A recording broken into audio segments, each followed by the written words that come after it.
So hello, let's start with the sum part today. Here is the question given. We have to find the GNP at FC. So मैंने पहले बताया था last video में कि पहले जो निकालना है वो यहाँ लिख दिया जाता है, उसके बाद NDP एट FC जो हमें दिया हुआ है वो यहाँ लिख देंगे, और उसके बाद जो फॉलो करना है स्टेप्स हमें बता देता हूँ मैं।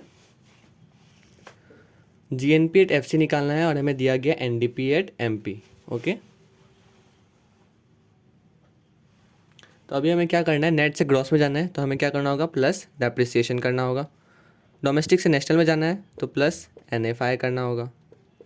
एंड मार्केट प्राइस से फैक्टर कॉस्ट में जाना है, हमें मार्केट प्राइस से फैक्टर कॉस्ट में जाना है तो minus NIT net indirect tax, ये हमें करना होगा। ठीक है, तो NDP एट MP हमें दिया हुआ है 25,000 करोड़ से एक्चुअली यहाँ पे दिया हुआ है। ठीक है, लास्ट में लिख देंगे इसका यूनिट। डेप्रिसिएशन हमें दिया 15,000 प्लस नफिया हमें डायरेक्टली नहीं दिया हुआ है, इसमें हमें factor income from abroad, factor income to abroad.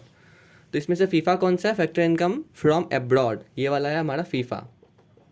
And FITA कौन सा है, फैक्टर इनकम टू अब्रॉड, क्योंकि ये पैसा हमारा कंट्री से बाहर जा रहा है। ठीक है, फीफा माइनस फीटा देखिए 400 माइनस 600 होगा यहाँ पे। ठीक है, 400 माइनस 600, पहले एक स्टेप में आप ये लिख दीजिएगा कि फीफा माइनस फीटा, उसके बाद ये दिखाइएगा 400 माइनस 600। ठीक है, माइनस नेट इनडायरेक्ट टैक्स, इसका फॉर्मूला मैंने बताया था कि इनडायरेक्ट टैक्स माइनस सब्सिडी, देखिए दोनों ही गिवन है। ठीक है, तो वही मैं कर लेता हूँ 1300 माइनस सब्सिडीज 300। तो बस इसे कैलकुलेशन करने के बाद हमें GNP एट FC मिल जाएगा।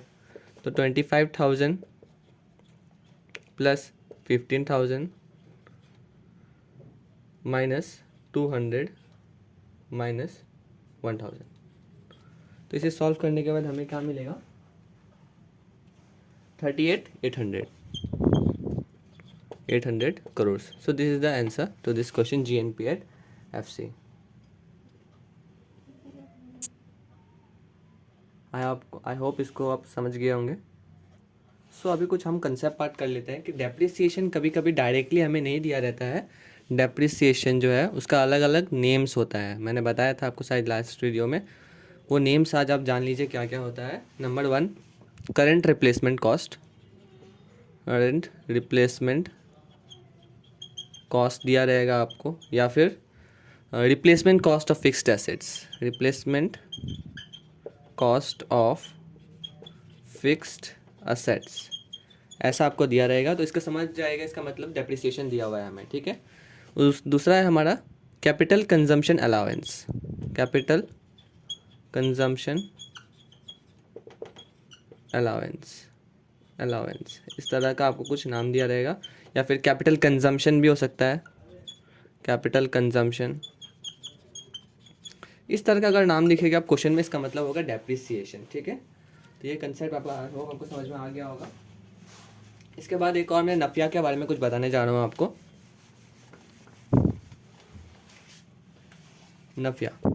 नफिया का मतलब मैंने पढ़ाया था आपको कि फीफा माइनस फीता। अब देखिए, अगर फीफा यानी फैक्टर इनकम फ्रॉम अब्रॉड में, मतलब जो हमारे कंट्री में आ रहा है वो ज़्यादा है जितना जा रहा है हमारे कंट्री से, तो हमारा नफिया क्या होगा, पॉजिटिव होगा। यस, तो Nafiya can be positive. Okay, तो इसी तरह फैक्टर इनकम फ्रॉम अब्रॉड जो है वो कभी कभी कम भी हो सकता है, मतलब जो हमारे कंट्री से पैसा जा रहा है वो ज़्यादा है जितना आ रहा है। ठीक है, तो फीफा माइनस फीता जो है, कभी कभी फीता ज़्यादा होता है तो ये हमारा नफिया जो है वो नेगेटिव में आ सकता है। ठीक है, और कभी कभी तो ऐसा भी होता है कि फीफा is can be equal to फीता, जितना आ रहा है उतना जा भी रहा है, तो FIFA can be positive, can be negative, can also be zero. I hope आपको ये वाला कंसेप्ट इजीली समझ में आ गया होगा। So let us start with the next question. इसमें देखिए हमें दो चीज़ निकालना है, GDP at MP and NNP at FC। तो मैंने बताया था NNP FC क्या होता है, is a national income.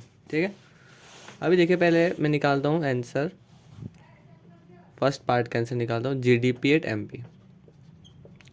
GDP at MP निकालना है हमें, तो पहले मैंने ये लिख दिया है हमें क्या, NDP at MP, NDP at MP हमें दिया हुआ है। अभी देखिए क्या करना है हमें, नेट से ग्रॉस में जाने के लिए क्या करना होगा, प्लस डेप्रिसिएशन। डोमेस्टिक से डोमेस्टिक कुछ करना ही नहीं है, प्रोडक्ट से प्रोडक्ट कुछ नहीं करना है, MP से MP भी कुछ नहीं करना, तो कुछ करना ही नहीं है इसमें हमें। ठीक है, NDP@MP क्या दिया हुआ है हमें, 74905 दिया हुआ है, प्लस डेप्रिसिएशन कितना दिया है हमें, 4486। डायरेक्टली हमें डेप्रिसिएशन बता दिया गया, ये सारे करोड़ में है वैल्यू। ओके, तो इसे ऐड करने के बाद हमें मिलेगा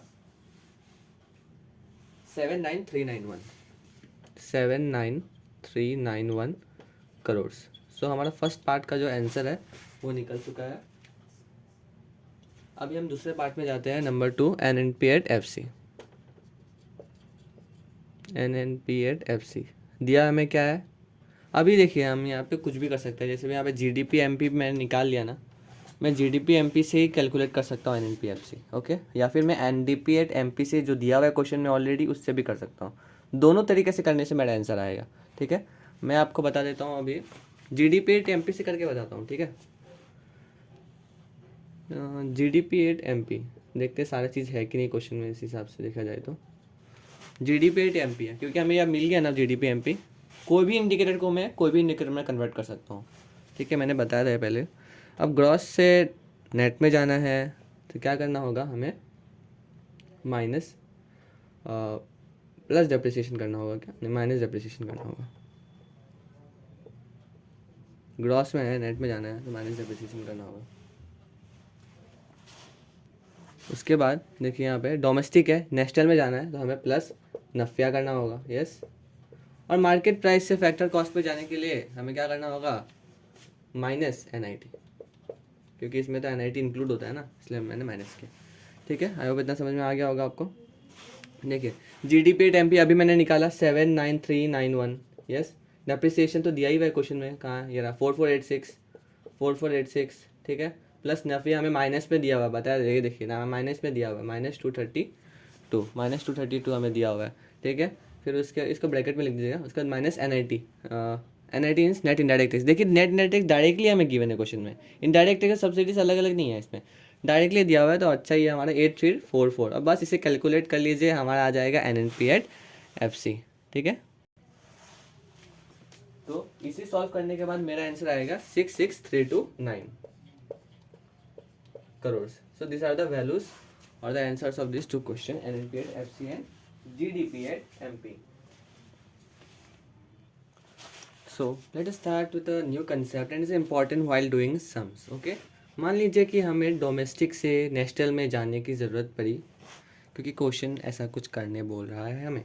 ठीक है, डोमेस्टिक से नेशनल जाने के लिए हमें क्या करना पड़ता है, प्लस NFI करना पड़ता है। पर आप क्वेश्चन देखेंगे ना, वहाँ पे आपको NFI नहीं दिया रहेगा, वहाँ दिया रहेगा, आप सोचेंगे NFI नहीं दिया रहेगा तो ज़रूर फीफा और फीटा दिया रहेगा, पर ऐसा भी नहीं है, आपको दिया रहेगा सिर्फ फीफा। समझ लीजिए, फॉर एग्जाम्पल अगर आपको सिर्फ फीफा दिया है, फीता नहीं दिया है, FITA नहीं दिया है, मिसिंग है, और ये हमारे कुछ एक्स वैल्यू दिया हुआ है, हमें ये चीज़ हमें दिया हुआ है। ओके, ये हमें दिया हुआ है और ये नहीं दिया हुआ है, तो हमें क्या करना है, simply FIFA minus FITA formula होता है ना, फीफा माइनस फीटा, फीफा हमें जो दिया वो तो लिख लेना है, और फीता को हमें ज़ीरो मान लेना है। दैट इज़ जो फीता है ना हमारा, वही हमारा NFI हो जाएगा। ठीक है, तो this is again an important concept. Sir again इसी तरह से एक और कंसेप्ट आ जाता है, जैसे कि यहाँ पे हमारा market price and factor cost. Market price से फैक्टर कॉस्ट में जाने के लिए हमें क्या करना पड़ता है, माइनस NIT करना पड़ता है। पर क्वेश्चन में आप ढूंढेंगे NIT दिया रहेगा तो अच्छा बात है, NIT नहीं दिया रहेगा तो ज़रूर आप सोचेंगे कि इंडायरेक्ट टैक्स एंड सब्सिडीज दिया रहेगा, पर उसमें से भी आपको कोई एक दिया रहेगा। मान लीजिए सब्सिडीज अगर दिया हुआ है आपको सिर्फ, तो इनडायरेक्ट टैक्स को हम लोग ज़ीरो मान लेंगे। ठीक है, इनडायरेक्ट टैक्स हम लोग क्या मान लेंगे, ज़ीरो, ये दिया हुआ है। फॉर्मूला क्या कहता है, indirect tax minus subsidies is equal to NIT। Okay, तो इनडायरेक्ट टैक्स हमें क्या है, ज़ीरो है, कुछ नहीं पता है कि नहीं, माइनस सब्सिडी हमें दिया हुआ है सपोज X। ठीक है, तो आंसर क्या होगा, माइनस में आ जाएगा आंसर NIT का। ठीक है, क्योंकि यहाँ पे सिंबल माइनस का है, तो माइनस सपोज कुछ भी एक नंबर होगा X। ठीक है, तो इस तरह से अगर कुछ भी वैल्यू नहीं दिया हुआ है, इंडायरेक्ट टैक्स का वैल्यू नहीं दिया, इसलिए हमने ज़ीरो मान लिया। ठीक है, अगर वैल्यू नहीं दिया है तो हमें उसे ज़ीरो मानना है, यही है कंसेप्ट। ठीक है, so let's move to the third question. देखिए बहुत ज़्यादा इजी है, हमें क्या निकालना है, NDP@MP। NDP@MP हमें निकालना है। दिया क्या क्वेश्चन में हमें, GNP@MP। ठीक है, ये हमें दिया हुआ है। ग्रॉस से नेट में जाने के लिए क्या करना पड़ेगा हमें, माइनस डेप्रिसिएशन। सिर्फ कंसेप्ट यही है, इसी को मैंने कैसे कन्वर्ट करना, जो 3 एसेंशियल कंसेप्ट है उसी को हमें याद रखना है बस। नेशनल से डोमेस्टिक जाने के लिए हमें क्या करना होगा, माइनस NFI, क्योंकि नेशनल में NFI इंक्लूड होता है, ठीक है। और MP से MP तो कुछ करने का ज़रूरत ही नहीं है, बस इतना सा काम था इसमें। एंड GNP एट MP हमें दिया हुआ है 97503 इन करोड़ दिया हुआ है हमें, माइनस डेप्रिसिएशन। देखिए डेप्रिसिएशन नहीं मिल रहा है मुझे, कहाँ है डेप्रिसिएशन, कहाँ है, अरे नहीं है, यही तो है depreciation, consumption of the fixed capital, consumption of the fixed capital is depreciation, okay. 5699, मैंने अलग अलग नाम बताया था ना आपको, देखा यहाँ पे काम आया, 5699, ओके। माइनस नफिया क्या दिया हुआ है, डायरेक्टली दिया हुआ है, देखिए -201, ठीक है। ये माइनस देखिए कंफ्यूज मत हो जाएगा, ठीक है, अलग से -201 होगा, ठीक है, ये तो फॉर्मूला का माइनस है, ओके। ये माइनस यहाँ पे प्लस हो जाएगा, 97503 -3 कैसे लिख दिया मैंने, 5699 n प्लस 201, आंसर क्या आने वाला है 92005 करोड़, ठीक है। सारा करोड़ में वैल्यू था, इसी तरह से आंसर आ जाएगा, ठीक है। सो आई होप आपको मेरे कुछ एग्जांपल्स कंसेप्ट से ये जो नॉर्मल टाइप के जो सम्स है ये आने के पूरे चांसेस है, ये आ सकता है, और ये बेसिक्स है। इससे तो अभी ये बस हम कह सकते हैं कि ये ट्रेलर टाइप के कुछ क्वेश्चंस है, अभी बड़े बड़े क्वेश्चंस आने वाले हैं, अलग अलग मेथड्स, जैसे कि यहाँ पे net output method, income method, expenditure method, ये सब भी हम आगे जाके करने वाले हैं, पर ये सब का भी आने का चांसेस बहुत ज़्यादा होता है, 5 to 6 मार्क का आ जाता है कभी कभी, ओके। सो आई होप आपको ये वीडियो अच्छा लगा हो, यूज़फुल होगा ये वीडियो, ओके। आप देखिए इस वीडियो को अच्छे से समझिए, थैंक यू।